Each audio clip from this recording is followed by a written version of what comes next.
Hi കൂട്ടുകാരെ, പുതിയൊരു വീഡിയോയിലേക്ക് എല്ലാവർക്കും സ്വാഗതം. അങ്ങനെ വസുന്ധര പോകുന്ന വഴിക്ക് നിർമ്മലയെ കാണും കേട്ടോ. നിർമ്മലയാണെങ്കിലോ വസുന്ധര വരുന്നത് കാണുമ്പോൾ വീണ്ടും തുടക്കാൻ നിൽക്കുകയാണ്. ഈ സമയം അതെ, നിങ്ങളുടെ മുഖത്തുള്ള മാസ്ക് ഒന്ന് മാറ്റിയേ എന്ന് വസുന്ധര പറയണം കേട്ടോ. ഇത് കേൾക്കുന്ന നിർമ്മല ഇഷ്ടപ്പെട്ടല്ലോ, ഇത് എന്തൊരു ഇഷ്ടമാണ് എന്ന ലെവലിൽ നിൽക്കുകയാണ്. ഇവളെന്നെ പിടിക്കപ്പെടുമല്ലോ എന്നുള്ള പേടിയിലാണ് കേട്ടോ. എന്താ നിങ്ങളോട് ഞാൻ പറഞ്ഞത് കേട്ടില്ലേ, നിങ്ങളുടെ മുഖത്തുള്ള മാസ്ക് മാറ്റാൻ ഞാൻ പറഞ്ഞില്ലേ എന്ന് വസുന്ധര എപ്പോഴേക്കും പറയാം കേട്ടോ. ആ സമയമാണെങ്കിൽ നിർമ്മല ഇവൾക്ക് എന്നെ മനസ്സിലായിട്ടുണ്ട്, അതുകൊണ്ടാണ് എന്നോട് മാസ്ക് മാറ്റാൻ പറയുന്നതെന്ന് മനസ്സിൽ ചിന്തിക്കുകയാണ്. അപ്പോൾ വസുന്ധര വീണ്ടും ആവർത്തിക്കുമ്പോൾ നിർമ്മല പറയാണ്, അതെ, ഈ ഓഫീസിൽ ഒരു ജോലിക്ക് കയറുമ്പോൾ മാസ്ക് ഇടണം, മാസ്ക് വേല കഴിഞ്ഞതിന് ശേഷം മാറ്റാൻ പാടത്തുള്ളൂ, എന്താ നിങ്ങളുടെ ആവശ്യം എന്ന് ചോദിക്കുകയാണ് കേട്ടോ. അയാളുടെ ഓരോ ഓർഡറുകൾ CKC അയാൾ ഒരു കൗശലക്കാരനായ ഒരു കുറുക്കനാണെന്ന് പറയുന്നുണ്ട് കേട്ടോ. ഇതേ സമയം നിർമ്മല ചോദിക്കാൻ, ഞാൻ എന്താ വേണ്ടത്, നിങ്ങൾക്ക് എന്താ ആവശ്യം എന്ന് ചോദിക്കുമ്പോൾ, അതെ, ഈ CKCയെ നീ ഒന്ന് ഫോളോ ചെയ്യണം, ഞാൻ എൻ്റെ മൊബൈലിൽ ഒരു ആളെ കാണിച്ചു തരാമെന്ന് പറഞ്ഞിട്ട് പവിത്രൻ്റെ ഫോട്ടോ കാണിച്ചു കൊടുക്കണം കേട്ടോ. എന്നിട്ട് വസുന്ധര പറയണേ, ഈ പവിത്രൻ എന്ന് പറയുന്ന ആൾ ഈ ഒരു കമ്പനിയിലോട്ട് വരുന്നുണ്ടോ എന്നുള്ളത് നീ എന്നോട് പറഞ്ഞു തരണം. ഇയാളെ നീ എവിടെ കണ്ടിട്ടുണ്ടോ, CKCയെ കാണാൻ ഇയാൾ വന്നിട്ടുണ്ടെന്നൊക്കെ ചോദിക്കുകയാണ് കേട്ടോ. അപ്പോൾ നിർമ്മല ഇങ്ങനെ ചിന്തിക്കണം, CKCയെ കാണാൻ വന്നിട്ട് ഞാനല്ലേ ഈ ഫോട്ടോ എടുത്ത് നിധിയുടെ ഫോണിലോട്ട് ഇട്ടത്, അപ്പോൾ നിൻ്റെ കയ്യിൽ ഈ ഫോട്ടോ എത്തിയിട്ടുണ്ടല്ലേ എന്ന് നിർമ്മല ചിന്തിക്കുകയാണ്. അപ്പോൾ ഈ സമയം നീ എന്താ ചിന്തിക്കുന്നത്, ഞാൻ നിന്നോട് പറഞ്ഞത് കേട്ടില്ലേ, നീ വെറുതെ ഒന്നും ചെയ്യണ്ട, നിനക്ക് ഞാൻ പണം തരാം എന്ന് പറഞ്ഞിട്ട് ഒരു നോട്ട് കെട്ട് എടുത്തിട്ട് നിർമ്മലയുടെ കയ്യിൽ കൊടുക്കുകയാണ്. എന്നിട്ട് പറയുകയാണ്, ഇനി എനിക്കിത് ചെയ്തു തരണം. എന്തിനാണെന്നാണ് ഇപ്പോൾ നീ ചിന്തിക്കുന്നത് അല്ലേ, അതായത് ഈ നിൽക്കുന്ന ഈ പവിത്രൻ എന്ന് പറയുന്ന ആളെ കണ്ടെത്തി പ്രണവിനെ രക്ഷപ്പെടുത്തി കൊണ്ടുവന്ന് ഗൗതമിനുള്ള ശിക്ഷ, അതായത് പവിത്രനോട് പറയണം, ഗൗതമിൻ്റെ ആ ഒരു കോടതി പറഞ്ഞ ആ ഒരു ദിവസത്തിനുള്ളിൽ എത്തിക്കാതെ ഗൗതമിനെ ജയിൽ ശിക്ഷ കൊടുക്കണം എന്നാണ് ഞങ്ങളുടെ ആഗ്രഹം എന്നൊക്കെ എന്നെ പറയട്ടോ. ആ സമയം നിർമ്മലയ്ക്ക് അങ്ങ് ദേഷ്യം പിടിക്കുകയാണ്.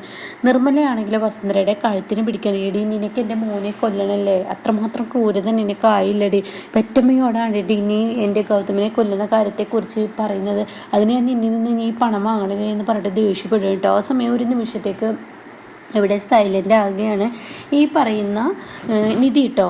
അങ്ങനെ അല്ല സോറി വസുന്ധര കേട്ടോ. പിന്നീട് എന്താ ഞാൻ നിങ്ങളോട് പറഞ്ഞത് കേട്ടില്ലേ എന്ന് പറഞ്ഞിട്ട് വസുന്ധര നിർമ്മലയെ തട്ടി വിളിക്കണം. അപ്പം നിർമ്മല അത് താൻ അങ്ങനെ ചെയ്തെങ്കിലും എന്ന് സ്വപ്നത്തിൽ കണ്ടതാണ് കേട്ടോ, ഒന്ന് മനസ്സിൽ ചിന്തിച്ചതാണ്.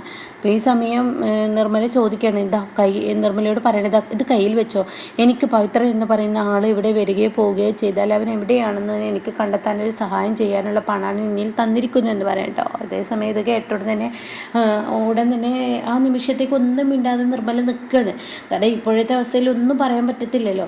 അങ്ങനെ പിന്നീട് നിർമ്മല വേഗം നിധിയെയും അതുപോലെ പാറുവിനെയും തൻ്റെ വീട്ടിലോട്ട് വിളിച്ചു വരുത്തുക. അപ്പോൾ പാറു ചോദിക്കുകയാണ്, നീ എന്തിനെ വിളിച്ചു വരുത്തുക, എത്ര പെട്ടെന്ന് എനിക്ക് കാണണമെന്ന് പറഞ്ഞത് എന്താ? അതേ, ഒരു പ്രശ്നമുണ്ട്, നമ്മൾ വിചാരിച്ചത് നമ്മുടെ ഗൗതമിന് ആകെ ഒരു ശത്രു CKC മാത്രമല്ലേ ഉള്ളൂ എന്നാണ്. അതേ, CKC മാത്രമേ ഉള്ളൂ, എന്നാൽ ഈ പവിത്രനെ കണ്ടുപിടിക്കാൻ നമ്മൾ മാത്രമല്ലല്ലോ ഇറങ്ങുന്നത്, വേറെ ആളുകളുണ്ട്, അതായത് നമ്മൾ മാത്രമല്ല ഈ പവിത്രനെ കണ്ടുപിടിക്കാൻ ഇറങ്ങുന്നതെന്ന് ചോദിക്കുമ്പോൾ അതാരെന്ന് ചോദിക്കുമ്പോൾ വസുന്ധര എന്ന് പറയും കേട്ടോ. ഇതെന്തൊക്കെയാണ് നീ പറയുന്നതെന്ന് അപ്പോഴേക്കും പാറു പറയണേ. അപ്പോൾ നിർമ്മല പറയണേ, ഞാനുള്ള സത്യം പറയണേ, ഇന്ന് വസുന്ധര CKCയുടെ ഓഫീസിൽ വന്നിരുന്നു. അങ്ങനെ CKCയുടെ ഓഫീസിൽ വന്ന് ദേഷ്യത്തോടു കൂടി CKCയോട് വസുന്ധര ഇങ്ങനെ സംസാരിക്കുന്നത്. പിന്നീട് അവരെൻ്റെ കയ്യിൽ കുറച്ച് പണം നീട്ടിയിട്ട് പറയണേ, ഈ പവിത്രൻ എന്ന ആളെ കണ്ടെത്തി തരണം എനിക്ക്, അവൻ ഈ ഓഫീസിൽ വന്നു കഴിഞ്ഞാൽ തീർച്ചയായും എന്നോട് പറയണം, ഗൗതമിന് ശിക്ഷ വാങ്ങിച്ചു കൊടുക്കാനാണ്, പ്രണവിനെ പുറത്തു വിടരുതെന്ന് പറയാനാണെന്ന് പറയട്ടോ. ഇത് കേൾക്കുന്ന പാറുവിന് അങ്ങ് ദേഷ്യം പിടിക്കുകയാണ്. എന്ത് ഭീകര ജന്തുവാണ് അവൾ സ്വന്തം മകൻ എന്നൊക്കെ പറഞ്ഞിട്ട് അവൾ ഇങ്ങനെയൊക്കെ ചെയ്യുമ്പോൾ എൻ്റെ മകനോട് അവൻ്റെ വെറുപ്പായിരുന്നില്ലേ എന്ന് പറയണേ. അപ്പോൾ നിർമ്മല പറയണേ, ഞാനിനി എന്താ വേണ്ടത് നിധി, ആ നിമിഷത്തേക്ക് എനിക്ക് എൻ്റെ കൺട്രോൾ പോയി, പക്ഷേ ആ നിമിഷം ഞാനൊന്ന് സൈലൻ്റായി, നിന്നോട് ചോദിച്ചിട്ട് മതി എന്ന് കരുതിയിട്ട് ഈ പണം ഞാൻ എന്താ ചെയ്യേണ്ടത്, ഇനി അവൾ എൻ്റെ മുന്നിലോട്ട് ഇങ്ങനെയുള്ള ആവശ്യങ്ങൾ പറഞ്ഞു വന്നാലും ഉണ്ടല്ലോ. അപ്പോൾ അത് കേട്ടോടെ തന്നെ പാറു പറയണം, നീ അടങ്ങ് നിർമ്മലേ. അപ്പോഴേക്കും നിധി പറയണത് ശരിയാണ്, ഇവിടെ ആൻറ്റി അടങ്ങ്, കാരണം ഇവിടെ ഇപ്പം നമ്മുടെ ആവശ്യം വസുന്ധരൻ്റെ ഒരിക്കലും പവിത്രൻ്റെ പിറകെ പോകാൻ പാടില്ല, പവിത്രൻ്റെ പിറകെ പോവാതെ തിരിച്ചു വിടാൻ നമ്മുടെ ആവശ്യമാണ്. അപ്പോൾ പാറു പറയണേ, അതിനൊന്നും ആവശ്യമില്ല, വസുന്ധര വീട്ടിൽ നിന്ന് പുറത്തിറക്കാതിരിക്കാനുള്ള ഒരു കെണി ഞാൻ ഉണ്ടാക്കിയാൽ പോരെ, അതോടുകൂടി വസുന്ധര പിന്നീട് ആ വീട്ടിൽ നിന്ന് പുറത്തിറങ്ങില്ല എന്ന് പറയും കേട്ടോ. പിന്നീട് കാണിക്കുന്നത് ഈ ഗുണ്ടയാണ്, അതായത് CKC കൊല്ലാൻ വിട്ടിരിക്കുന്ന ഗുണ്ട. അതിനെ ഗൗതം വരിഞ്ഞ് കെട്ടിയിരിക്കുകയാണ് ഒരു ഗോഡൗണിൽ. അപ്പോൾ ഈ ജയിലിൽ വെച്ചിട്ട് തന്നെയായിട്ട് ഇതൊക്കെ ചെയ്യുന്നത്. അപ്പോൾ ഈ സമയം അവിടെയുള്ള വാട ഇങ്ങനെ ഇടയ്ക്കിടയ്ക്ക് ഈ റൂമിലോട്ട് ഇങ്ങനെ എത്തി നോക്കുകയാണ്. ബോധം വന്നോ ഇങ്ങനെ ആ റൂമിലോട്ട് എത്തി നോക്കണം. അപ്പോൾ കാണാം ഈ ഗുണ്ടയ്ക്ക് ഇങ്ങനെ ചെറുതായി ഒരു ബോധം ഇങ്ങനെ വരുന്നു കേട്ടോ. അപ്പോൾ ഉടൻ തന്നെ നിനക്ക് വന്നില്ലേ, എന്നാൽ നിനക്ക് ഞാനുള്ള ഫുഡ് എടുത്തിട്ട് വരാം, നിന്നെ കൊണ്ട് സത്യങ്ങൾ പറയിപ്പിക്കാൻ പറ്റുമെന്ന് നോക്കട്ടെ. ഗൗതമിനെ ആവശ്യമില്ല, ഗൗതം പുറത്തിറങ്ങണം, അത് എൻ്റെയും കൂടി ആവശ്യമാണെന്നൊക്കെ പറഞ്ഞിട്ട് വാടൻ ഭക്ഷണം എടുക്കാൻ പോകുമ്പോൾ ഇതേ സമയം വേറൊരു ഗുണ്ടയുണ്ടല്ലോ, ഗൗതം ഫസ്റ്റ് ചെന്നവിടെ ഗൗതമിനോട് ഉടക്കാൻ ചെന്ന ഗുണ്ട. ആ ഗുണ്ട ഇത് കാണണം കേട്ടോ. ഇയാൾ എന്താ ഈ ഗോഡൗണിലോട്ട് എത്തിച്ച് നോക്കട്ടെ എന്ന് പറഞ്ഞിട്ട് ആ സ്റ്റോറേജ് റൂമിലോട്ട് അയാൾ ചെല്ലുക. അപ്പോൾ അവിടെ കാണുന്നത് തൻ്റെ ശത്രുവായ ആ CKC പറഞ്ഞയച്ച ഗുണ്ടയാണ് കേട്ടോ. അവൻ്റെ കൈകാലുകൾ കെട്ടിയിട്ട് വായൊക്കെ പൊത്തി കെട്ടിയിട്ടത് കാണുമ്പോൾ അവന് ഭയങ്കര സന്തോഷമാണ്. എന്ത് നല്ല സുന്ദര നിമിഷമാണ് ഞാൻ ഈ കാണുന്നത്. ഇതിനുള്ളിലിട്ട് കൊന്നാലും ആരും എന്നെ കുറ്റപ്പെടുത്തില്ല, ഇവനെ കൊന്നെന്ന് ആരും പറയത്തില്ല, കാരണം ഇവനെ കെട്ടിയിട്ടവനെ ആരാണെന്ന് അറിയില്ലല്ലോ. അപ്പോൾ അതുകൊണ്ട് തന്നെ ഞാൻ ഇവനെ കൊല്ലട്ടെ എന്ന് പറഞ്ഞിട്ട് ആ അതായത് ആ CKC പറഞ്ഞാൽ ആ ഗുണ്ടയുടെ വയറ്റിലോട്ട് കത്തി കുത്തുന്ന സമയം ഗൗതം അവിടെ എത്തണിട്ടായിടാ, നീ ഇത് ചെയ്യുമെന്ന് എനിക്കറിയാടാ, അതുകൊണ്ട് തന്നെയാണ് ഞാനിവിടെ വന്നതെന്ന് പറഞ്ഞിട്ട് അവനെ അങ്ങ് തട്ടുമ്പോൾ അവൻ ഗൗതമിൻ്റെ കൈകളിലോട്ട് വെട്ട കൊടുക്കുകയാണ് കേട്ടോ. CKC പറഞ്ഞാൽ ഗുണ്ട അവിടെ കൈകാലുകൾ കെട്ടിയിട്ട് ഗൗതം നിലത്ത് കിടത്തിയിരിക്കില്ല, അവന് മരണം മുന്നിൽ കണ്ടിരിക്കുകയാണ്. ഈ സമയം ഗൗതമിൻ്റെ ഉള്ള എനർജി മുഴുവൻ എടുത്തിട്ട് അവന് കണക്കിന് കൊടുക്കുകയാണ്. എന്നിട്ട് മര്യാദക്ക് പുറത്തു പോടാ എന്ന് പറയുന്നത്. പിന്നീട് ഈ CKC പറഞ്ഞു വിട്ട ഈ ഗുണ്ടയുടെ കൈകാലുകൾ അഴിച്ചുവിടുകയാണ്. എന്നിട്ട് പറയണേ, എടാ നിന്നെ 2 ദിവസം നിനക്ക് പട്ടിണിക്കിട്ട് നിന്നെ കൊണ്ട് സത്യം അറിയിപ്പിക്കാമെന്ന് ഞാൻ കരുതിയത്, പക്ഷേ നിന്നെ ഞാൻ ഈ ഗൗഡനിൽ ഇട്ട് കഴിഞ്ഞാൽ നിനക്ക് മരണം ഉറപ്പാണെന്ന് എനിക്ക് മനസ്സിലായി. നിനക്ക് ശത്രുക്കൾ നീ തന്നെ ഉണ്ടാക്കി വെച്ചിട്ടുണ്ടല്ലോ, അതുകൊണ്ട് നിന്നെ ഞാൻ തുറന്നു വിടാനെന്ന് പറഞ്ഞിട്ട് തുറന്നു വിടാണ് കേട്ടോ. ഇതേ സമയം അവനങ്ങ് പോവുകയാണ്. പിന്നീട് കാണിക്കുന്നത് വീട്ടിൽ വന്നിരിക്കുന്ന പാറുവിനെ അന്വേഷിച്ച് നിധി നടക്കുകയാണ്. അപ്പോൾ പാറു എവിടെയെന്നൊക്കെ ചോദിക്കുക. അപ്പോൾ പാറുവാണ് കിച്ചണിൽ നിന്ന് വരുന്നത്. അപ്പോൾ എന്താ ചെയ്യുന്നത്, ഒരു വലിയൊരു എണ്ണക്കുപ്പി എടുത്തിട്ടാണ് വരുന്നത്. അതെ, ഈ പറയുന്ന വസുന്ധര എങ്ങനെയെങ്കിലും വീഴ്ത്തണം, അതിനുള്ള മാർഗ്ഗമാണ്, എന്ത് മാർഗ്ഗം എന്ന് ചോദിച്ചിട്ട് താൻ എന്ത് ചെയ്യുന്നു, ആ എണ്ണക്കുപ്പി സ്റ്റെപ്പിലങ്ങ് ഒഴിക്കുകയാണ് കേട്ടോ. സ്റ്റെപ്പിൻ്റെ ലാസ്റ്റ് പടിയിലാണ് ഒഴിക്കുന്നത്, ലാസ്റ്റ് പടിയല്ല, നിലത്ത് ചവിട്ടുന്ന ആ ഫ്ലോറിലാണ് കേട്ടോ ഒഴിക്കുന്നത്. എന്നിട്ട് അവിടെ ഒരു ചവിട്ടി ഇട്ട് കൊടുക്കുകയാണ്. അപ്പോൾ അവൾ ഇവിടെ വീഴണം, അവൾ ഒരിക്കലും പവിത്രൻ്റെ പിറകെ പോകാൻ പാടില്ല, പോയി കഴിഞ്ഞാൽ നമുക്ക് ആപത്താണെന്ന് പറയുന്നുണ്ട് കേട്ടോ. ആ സമയം വസുന്ധരയാണെങ്കിൽ ഫോണിൽ ഇങ്ങനെ സംസാരിക്കുക, ഒരു ഗുണ്ടയ്ക്ക് ക്യാഷ് ഏർപ്പെടുത്തിയിരിക്കുകയാണ്. പവിത്രനെ നീ പെട്ടെന്ന് കണ്ടെത്തണമല്ല എങ്കിൽ നിന്നെ ഞാൻ കഥ കഴിക്കും, നിനക്ക് ഞാൻ പണം തന്ന വെറുതെ എന്നല്ല എന്ന് പറഞ്ഞിട്ട് അവനോട് സംസാരിക്കുകയാണ്. അങ്ങനെ ആ സംസാരം കഴിഞ്ഞ് താൻ വെള്ളം കുടിക്കട്ടെ എന്ന് കരുതി ബോട്ടിലെടുത്ത് നോക്കുമ്പോൾ അതിലൊരു തുള്ളി വെള്ളമില്ല. അപ്പോൾ എന്തൊരു കഷ്ടമാണ്, ഒരു തുള്ളി വെള്ളം എടുക്കട്ടെ എന്ന് പറഞ്ഞിട്ട് താൻ താഴോട്ട് വരിക. അങ്ങനെ താഴോട്ട് വരുമ്പോൾ ഇത് കണ്ടിട്ട് പാറുവും നിധി ഇങ്ങനെ ഒളിഞ്ഞു നിന്ന് ഡോറിൽ ഒളിഞ്ഞു നിന്ന് നോക്കുകയാണ്. എന്തായാലും വസുന്ധര വീണു, വസുന്ധര ഇതോടുകൂടി വീഴുമെന്ന് പാറുവിൻ്റെ നിധിക്ക് മനസ്സിലാവുകയാണ് കേട്ടോ. അങ്ങനെ ഈ സമയം സ്റ്റെപ്പിൻ്റെ ലാസ്റ്റ് പടി ചവിട്ടും എന്ന പ്രതീക്ഷയോട് കൂടി നിൽക്കുമ്പോൾ കാണാം ആ ഒരു സ്റ്റെപ്പിൻ്റെ ലാസ്റ്റ് പടി ചവിട്ടാതെ ആ ഒരു ചവിട്ടി ഉണ്ടല്ലോ, ചവിട്ടി മറികടന്ന് വസുന്ധരയുണ്ട് കിടക്കണം. അതോടുകൂടി എന്തൊരു കഷ്ടമാണ് ഉണ്ടായത്, അവളത് ചവിട്ടിയില്ല എന്നിങ്ങനെ വസുന്ധര ചവിട്ടാത്തത് പാറു ഇങ്ങനെ പറയാണ് നിധിയോട്. അപ്പം നിധി പറയണം ചവിട്ടിയില്ലല്ലോ എന്ന് പറയണം.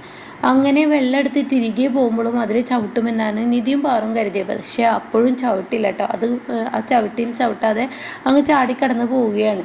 പിന്നീടാണെങ്കിലോ കുറച്ച് സ്റ്റെപ്പുകളങ്ങ് കയറിയതിന് ശേഷം കാണാം തൻ്റെ ചാർജർ താഴെ കുത്തിച്ചിരിക്കുന്നത് വസുന്ധര കാണുന്നത്. ഈശ്വര, എത്ര വട്ടാണ് ഈ കോണി ഇങ്ങനെ കയറി ഇറങ്ങുന്നത്, ഇനിയിപ്പോൾ ആ ചാർജർ എടുക്കാൻ പോകണ്ടേ എന്ന് പറഞ്ഞിട്ട് താൻ താഴോട്ട് വരികയാണ്. ആ താഴോട്ട് വരുന്ന സമയത്ത് ആ ചവിട്ടിയിൽ അങ്ങ് ചവിട്ടുന്നതിനോട് കൂടി വസുന്ധര അങ്ങ് വഴുക്കി വീഴണം കേട്ടോ. പിന്നീട് വഴുക്കി വീഴുന്നത് സോഫയിലായിട്ടായിരിക്കും. അതുകൊണ്ട് തന്നെ വസുന്ധരക്ക് ഒരു കേടുപാടും ഉണ്ടാവില്ല. അപ്പോൾ ഈ സമയം പാറുവിന് ഇത് എന്തൊരു കഷ്ടമാണ്, അവൾ വീണ്ടും രക്ഷപ്പെട്ടല്ലോ, അവൾ അവിടെ വീഴുകയായിരുന്നെങ്കിൽ, അവളുടെ നെറ്റി ഇടുക്കുകയായിരുന്നെങ്കിൽ, അവളുടെ കാല് മുറിയായിരുന്നെങ്കിൽ അവൾ എങ്ങോട്ടും പോയിരുന്നില്ലല്ലോ എന്നിങ്ങനെ പറയാണ്. വസുന്ധരയാണെങ്കിലോ അയ്യോ ഈശ്വര, എന്തൊരു ഭാഗ്യം, ഇവിടെ ആരോ എണ്ണ ഒഴിച്ചിരിക്കുന്നത്, മനഃപൂർവ്വം എന്നെ വീഴ്ത്താൻ വേണ്ടി ആരോ എണ്ണ ഒഴിച്ചിരിക്കുന്നത് എനിക്ക് മനസ്സിലായി, അത് ആരായിരിക്കും എന്നിങ്ങനെ താൻ ചിന്തിക്കുന്നുണ്ട് കേട്ടോ. പിന്നീടാണെങ്കിൽ കാണിക്കുന്നത് ഈ ഗുണ്ടയാണ്. അതായത് ഈ ഗുണ്ട ഇങ്ങനെ ഒരു വെട്ടുകത്തി ഇങ്ങനെ എടുത്തിട്ട് ഗൗതമിൻ്റെ പിറകെ ഇങ്ങനെ നിൽക്കുകയാണ്. അപ്പോൾ ഗൗതമാണെങ്കിൽ അവിടെ ഇങ്ങനെ പണി ചെയ്തുകൊണ്ടിരിക്കുകയാണ്. അപ്പോൾ അവനിങ്ങനെ പ്രതികാരമാണ്. അപ്പോൾ ഗൗതം പെട്ടെന്ന് തിരിഞ്ഞു നോക്കുമ്പോൾ ഇവനെ കാണുകയാണ്. എടാ നിനക്ക് ഇനി തീർന്നില്ലേ, എന്നോട് കളിക്കാൻ നീ വീണ്ടും ആയോ എന്ന് ചോദിക്കുകയാണ്. ആ സമയം CKC പറഞ്ഞു വിട്ടേ ഗുണ്ട പറയണേ, ഒരിക്കലും ഞാൻ നിന്നോട് കളിക്കാൻ വന്നതല്ല, ഒരു നന്ദി പറയാമെന്നതാണ്. നീ എൻ്റെ മരണം മുന്നിൽ കണ്ട എന്നെ നീ മരണത്തിൽ നിന്ന് രക്ഷിച്ചില്ലേ, ഞാൻ നിന്നെ കൊല്ലാൻ വേണ്ടി CKC പറഞ്ഞു വിട്ട ഗുണ്ട തന്നെയാണ്.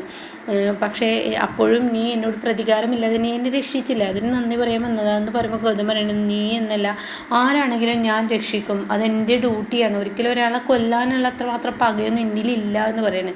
അപ്പോൾ ഈ സമയം ഉടൻ തന്നെ ഞാനൊരു കാര്യം പറയട്ടെ, എനിക്ക് പവിത്രൻ്റെ ഡീറ്റെയിൽസ് ഒന്നും അറിയില്ല. പവിത്രൻ എന്നെപ്പോലെ ഗുണ്ടയാണ്, അവന് പണത്തിന് വേണ്ടി എന്ത് ചെയ്യും, പക്ഷെ അവൻ എവിടെ എന്തൊന്നും എനിക്കറിയില്ല. അപ്പോൾ അവന് താമസിക്കുന്ന ഗോഡൗൺ നിനക്കറിയാം, അതും എനിക്കറിയത്തില്ല. പക്ഷെ അവന് താമസിക്കുന്ന ഒരു സ്ഥലം എനിക്കറിയാം, അതെവിടെയെന്ന് ചോദിക്കാൻ കേട്ടോ. ആ സ്ഥലമാണ് ഇന്ന നഗറിൽ ആണ് അവൻ്റെ വീട്. ആ വീടിന് അവിടെ പോയി കഴിഞ്ഞാൽ അവനെ എങ്ങോട്ട് പോകുന്നു എന്ത് ചെയ്യുന്നു എന്നറിയാൻ പറ്റുമെന്ന് പറയാം കേട്ടോ. ഇത് കേൾക്കുന്ന ഗൗതമിന് ഒരുപാട് സന്തോഷമാവാണ്, എൻ്റെ വാക്കുകളില്ല. എന്നാൽ ഈ സമയം ഈ CKC ജയിലിൽ പറഞ്ഞയച്ചിരിക്കുന്ന ഗുണ്ടക്ക് ഫോൺ വിളിക്കണം. അപ്പോൾ അവൻ്റെ അരക്കെട്ടിൽ ഫോണുണ്ടാവും. അപ്പോൾ അവൻ വേഗം ഫോൺ എടുക്കുകയാണ്. എന്തെന്ന് ചോദിക്കുകയാണ്, എത്ര നേരമായിട്ട് എനിക്ക് ഞാൻ ഫോൺ വിളിക്കുന്നത്, നീ എത്ര ദിവസമായിട്ട് സെല്ലിലോട്ട് പോയിട്ട് ഇതുവരെ നീ ഗൗതമിനെ കൊന്നില്ലേ, അത് പിന്നെ സമയം നേരമൊക്കെ ഒന്ന് ഒത്തു കിട്ടണ്ടേ എന്ന് ഞാൻ ഒരു ജോത്സ്യനെ കണ്ട് പറയാമെന്ന് പറയുന്നത്. അപ്പോൾ ഈ സമയം അയ്യോ അതൊന്നും വേണ്ട, ഞാൻ ചെയ്തോളാം, നീ ചെയ്യണ്ട, ഇനി ഞാൻ വേറെ ഗുണ്ടയെ പറഞ്ഞു വിടാം, അത് വേണ്ട ഞാൻ ചെയ്തോളാം, ഇതൊരു ജയിലാണെന്ന് നിങ്ങൾ ഓർക്കണം, അതുകൊണ്ട് പെട്ടെന്ന് അങ്ങ് ഇടപെടുന്നതിനെ ചെയ്യാൻ പറ്റില്ല, അതിനുള്ള സന്ദർഭവും സമയമൊക്കെ എനിക്ക് കിട്ടണമെന്ന് പറയുന്നത്, നീ ചെയ്തില്ലെങ്കിൽ ഇനി ഞാനുണ്ടല്ലോ എന്ന് പറയുന്നുണ്ട്. അപ്പോൾ നിർമ്മല അവിടെ വന്നിട്ട് ചായ ഇങ്ങനെ കൊണ്ടുവന്ന് നിൽക്കുകയാണ്. അപ്പം നിർമ്മല ഇത് കേൾക്കുകയാണ്, ഗൗതമിനെ നീ പെട്ടെന്ന് കൊന്നില്ലെങ്കിൽ ഞാൻ എൻ്റെ സ്വഭാവം എന്തെന്ന് നിനക്ക് കാണിച്ചു തരുമെന്ന് പറയാണ്. അപ്പം നിർമ്മല ഇത് കേട്ടതിനോടുകൂടി തൻ്റെ കയ്യിലുള്ള ചായ അങ്ങ് താഴെ വീഴാണ്. അപ്പോൾ ഉടൻ തന്നെ CKC നീ എപ്പോൾ വന്നു എന്ന് ചോദിക്കുകയാണ്. അപ്പം ഞാൻ ഇപ്പോൾ വന്നു പറഞ്ഞാൽ എപ്പോൾ വന്നു എന്ന് ചോദിക്കുകയാണ്. ഞാൻ ഇപ്പോൾ വന്നു എന്ന് നിർമ്മല പറയണം. നിന്നോട് ഞാൻ ചോദിച്ചു, ഞാൻ ഫോണിൽ സംസാരിക്കുമ്പോൾ നീ എപ്പോൾ വന്നു, ഇതാ കട്ട് ചെയ്യുന്ന സമയത്താണ് ഞാൻ വന്നതെന്ന് പറയാം കേട്ടോ. മറ്റുള്ളവരുടെ ഫോൺ സംഭാഷണത്തിന് പിറകെ വന്ന് നിൽക്കരുത്, നിന്നോട് ഞാൻ ഒരുപാട് പ്രാവശ്യം പറഞ്ഞിട്ടുണ്ടെന്ന് നിർമ്മലയോട് CKC പറയുന്നത്. ഇനിയിപ്പോൾ ഇനി പെട്ടെന്നൊരു കോഫി എനിക്ക് കൊണ്ടുപോകാമെന്ന് പറഞ്ഞിട്ട് പറഞ്ഞു വിടുക. എന്നാൽ ഈ സമയം അങ്ങനെ അങ്ങ് പോയിട്ടോ. പിന്നീടാണെങ്കിലോ ഇപ്പുറത്ത് ഗൗതം തനിക്കൊരു ഫോൺ കിട്ടണമെന്ന് പറഞ്ഞിട്ട് വാർഡൻ്റെ അടുത്തോട്ട് ചെല്ലണം. എനിക്കൊരു ഫോൺ കിട്ടണം, എനിക്ക് പെട്ടെന്ന് എൻ്റെ വീട്ടിലോട്ട് ഒരു വിവരം അറിയിക്കണം, നിങ്ങളൊന്ന് സംഘടിപ്പിച്ച് തരുമോ, അയ്യോ ഈ ജയിലിനുള്ളിലോട്ട് കയറി കഴിഞ്ഞാൽ എനിക്ക് ഫോൺ ഉപയോഗിക്കാൻ പാടില്ല, അതെൻ്റെ ഓഫീസിലാണെന്ന് പറയുമ്പോൾ എന്തെങ്കിലും ചെയ്ത് എനിക്ക് എടുത്തു തരുമോ എന്നൊക്കെ ചോദിക്കുമ്പോൾ ആ വാർഡൻ ഫോൺ എടുത്ത് കൊടുക്കുകയാണ്. അങ്ങനെ ആ വാർഡൻ ഗൗതം ആരും അറിയാതെ നിധിക്ക് വിളിക്കുകയാണ്. നിധി ഫോൺ എടുക്കുകയാണ്. അപ്പോൾ നിധി ഹലോ ആരെന്ന് ചോദിക്കുമ്പോൾ ഞാനാണ് ഗൗതമാണ്. ഗൗതം ജയിലിൽ നിന്ന് വിളിക്കുന്നു. അതെ ഞാൻ ഇവിടുത്തെ വാർഡൻ്റെ സഹായത്തോടു കൂടി വിളിക്കണം, ഞാൻ നിനക്കൊരു കാര്യപ്പെട്ട വിവരം അറിയിക്കാനാണ് വിളിച്ചത്. അപ്പോൾ അത് കേട്ടിട്ട് അങ്ങോട്ടേക്ക് പാറു ഓടി വരികയാണ്. അപ്പോൾ പാറു ആരെന്ന് ചോദിക്കുമ്പോൾ ഗൗതമാണ്. ഇപ്പോൾ സ്പീക്കറിലിടുന്ന് പറയണേ. അപ്പോഴേക്കും എന്തുണ്ട് മോനെ എൻ്റെ വിശേഷം, എനിക്കിവിടെ കുഴപ്പമില്ല, പാറു ഭക്ഷണമൊക്കെ കഴിക്കുന്നില്ലേ, ഉണ്ട് കഴിക്കുന്നുണ്ട്, കുഴപ്പമൊന്നുമില്ല, നീ എന്താ വിളിച്ചത്, ഞാനൊരു നല്ലൊരു വിവരം അറിയിക്കാനാണ് വിളിച്ചത്, ഞാൻ നിന്നെ സഹായിക്കാനാണ്, പവിത്രൻ എവിടെയുണ്ടെന്ന് എനിക്കറിയാൻ കഴിഞ്ഞു, പവിത്രൻ്റെ വീട് ഞാൻ കണ്ടുപിടിച്ചു, എന്നെ കൊല്ലാൻ ഇവിടെ ഒരു ഗുണ്ടയെ വിട്ടിട്ടുണ്ടല്ലോ CKC, അവൻ എന്നോട് പറഞ്ഞതാണ് പവിത്രൻ്റെ വീട് ഇന്ന നഗറിലാണെന്നുള്ള പറഞ്ഞു കൊടുക്കണം കേട്ടോ. ഇത് കേൾക്കുന്ന നിധിക്ക് പറയാനില്ല. അപ്പം ഇനി 2-3 എപ്പിസോഡുള്ളൂ കേട്ടോ. നിധി എങ്ങനെയാണ് ഇനി പ്രണവിനെ രക്ഷപ്പെടുത്തി കൊണ്ടുവരുന്നത് എന്നുള്ളതിനെക്കുറിച്ച് അടുത്ത കഥയിൽ പറയാം കേട്ടോ.